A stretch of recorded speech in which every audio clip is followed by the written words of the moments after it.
La Bible est remplie de leaders. C'est fun d'avoir Une équipe. à chaque jalon. Le but d'enseigner la Bible, c'est d'être intentionnel avec ces enfants-là. Il faut du travail, mais ça vaut la peine. Quelles sont les méthodes d'enseignement créatif? Ah, ça, t'es bon. Moi, j'aime amener la vie dans qu'est-ce que je fais. Ouais, Parce que moi, je suis quelqu'un qui... T'es bon là-dedans. Bien, merci, mais je pense que c'est un don. Parce que pour moi, c'est tellement important. Jésus enseignait d'une manière créative avec ce qu'il avait auprès de lui. Oui. Donc, un enfant, des poissons, des pains, un arbre, un ciel. Oui. Tu sais, moi, c'est ça. Puis c'est pour ça que des fois, le monde me dit, qu'est-ce que je vais faire? Amène-moi dans une classe, puis je vais regarder qu'est-ce qu'il y a autour. Puis là, tu te dis, une sortie. Il y a une sortie, tout le monde veut la prendre, mais c'est pas la bonne, tu sais. Tu regardes un stage, bien, tout le monde veut être en avant, mais Jésus te demande de servir. Tu sais, tout de suite, tu prends le lutrin, il supporte les feuilles, mais toi aussi, peut-être, tu n'es pas les feuilles avec l'information, mais tu peux soutenir la personne qui donne l'information. Tu sais, tu es toujours en train de créer. Vous allez dire, bien, moi, ça vient tout seul, mais je trouve ça important. Qui m'amène aussi, il y a des styles d'apprentissage. Oui, oui. Donc, le premier, c'est les visuels. Donc, l'enfant visuel traite les nouvelles informations par la vue. Il remarque les décors de classe, on a déjà parlé comment c'est important, les couleurs, les vêtements des autres.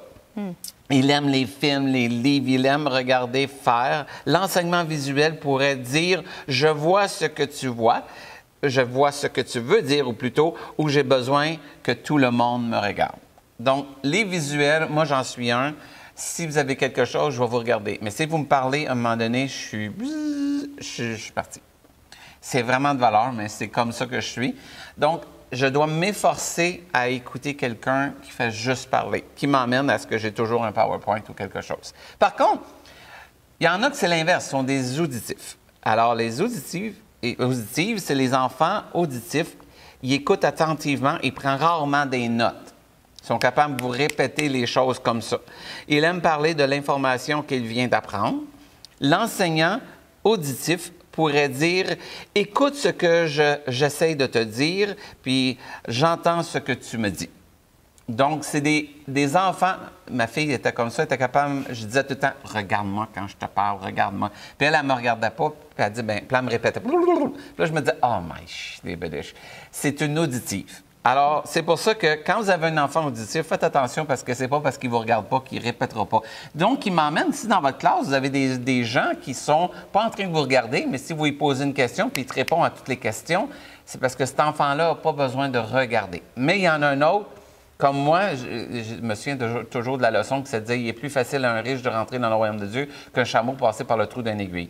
Moi, je monte une aiguille puis je me dis « c'est impossible ». Mais à quelque part, il y en a qui disaient non, le trou d'une aiguille, c'était une petite porte qu'il y avait au côté de la porte. Puis le chameau devait se pencher pour entrer. Ça, j'étais capable. Quand il me montrait ça, je me dis, ça, je suis capable de comprendre ça. Donc, ça, c'est l'auditif et le visuel. Par contre, il y en a d'autres, c'est tactile. Il y en a qui doivent toucher. L'enfant tactile va explorer son monde par le toucher. Il doit aussi bien comprendre comment l'information s'applique à lui. Un enseignant tactile peut faire des commentaires suivants. Est-ce qu'on a touché le sujet, tout le sujet? Avez-vous une connexion avec le sujet? Et pour les tactiles, moi, j'aime faire des collations créatives. Et des jeux aussi. Des jeux aussi. Oui. C'est tout simplement quand... Qui manipulent. Oui, puis ça, c'est là que dangereux. Quand vous n'avez pas, vous avez juste des paroles, bien là, vous avez perdu déjà deux groupes, mais pensez-y. Si lui n'est pas capable de toucher, il va essayer de toucher le voisin, la chaise. Il a besoin de comprendre comme ça, et souvent, c'est ça qui arrive. Une chose à bien mettre, c'est qu'un enfant peut être des deux là-dedans. C'est pas un ou l'autre. Le dernier, il faut que tu me le dises, c'est un... Kinesthésique. Merci. L'enfant... Kinesthésique. préfère de larges mouvements de corps pendant l'apprentissage. Il préfère jouer avec le matériel. Pour comprendre l'information donnée, il a besoin de jouer des rôles ou au moins être en train de bouger pendant qu'il écoute et regarde. Un enseignant kinesthésique peut demander « Est-ce que tu t'es mis ce concept dans la tête? » Je te le dis, moi, je dois être pas de même, hein, parce que... Mais qu'est-ce que ça fait, cet enfant-là? C'est qu'il a besoin de le faire. Ouais. Puis ça, c'est comme, moi, tu me donnes, mettons, tu m'emmènes un Lego. ma première tendance, c'est que je regarde la boîte puis je vais essayer de reproduire le Lego. Sans le plan? Ah, sans le plan. Il y en a d'autres, eux autres vont Moi, dire... c'est sûr, je prends le plan. Toi, tu prends le plan. Fait qu'il y en a d'autres qui disent, moi, je vais lire les instructions puis je vais le bâtir après. Il y en a un autre, il va regarder l'autre faire puis il va refaire la même affaire. Lui, il est capable de le faire. Imaginez-vous à l'Évangile, c'est la même affaire. Quand vous allez parler à vos enfants dans la classe d'école du dimanche, dans votre environnement, il y a des enfants, vous allez dire des choses sur Jésus, l'enfant va le saisir, il l'a entendu. L'autre, il va voir un PowerPoint, il va voir une image, il va le saisir. L'autre, vous allez l'emmener à faire une brebis ou à faire quelque chose, il va comprendre encore plus. Et l'autre enfant qui est tactile, lui, qui doit toucher, qui aime se toucher, bien, vous l'emmenez à faire une collation avec une belle brebis, avec des pretzels, vous faites une oulette. Puis l'enfant, lui, il va comprendre. Et imaginez-vous si vous mettez tous ces éléments-là dans une leçon. Tout le monde est servi. Tous les enfants sont rejoints. En plein ça. Donc, utilisez les outils qui sont disponibles autour de vous, les multimédias, les sketchs, leçons par objet. Ah oui. Les sciences, les affaires, là, c'est de toute beauté. J'ai fait ici une animation, puis j'ai pris juste un cure-pipe.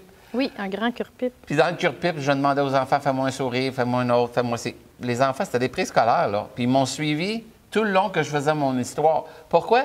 Parce que j'essayais de rejoindre tout le monde. Il y avait l'image en arrière, il y avait mes mots, il touchait, puis l'autre essayait de faire. Je me souviens, il essayait de faire la croix, te souviens-tu? Oui. Ou le J, j'avais mis un petit affaire en haut, le J. Et ça nous amène à être capable de rejoindre le plus d'enfants parce qu'on veut en faire des disciples. On ne veut pas en faire des théologiens nécessairement, des disciples qui aiment Jésus et qui sont aimés de Dieu.